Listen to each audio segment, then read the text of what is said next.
Bakit ang bait mo pag kaibigan ang kausap mo? Pag parents mo, bastos ka. Alam mo, ang parents mo, mas matagal mo yan nakasama. Ayan ang bumuhay sa'yo.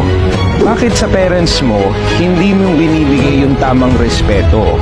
Kapag titingin ka sa mga kaibigan mo, nakangiti ka. Pag mag-meet kayo, ang saya-saya ninyo.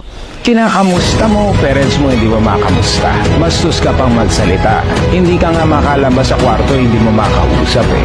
Remember, friends, yes, okay yan. May community tayo ng mga kasama natin, lumalaki tayo, mga kaibigan natin. Nasusharean natin ang mga gusto natin sa buhay. Mga kaibigan natin na sumasabay sa mga trip natin. Pero remember, your parents, ito yung mga taong talagang ipaglalabang ka hanggang kamatayan nila.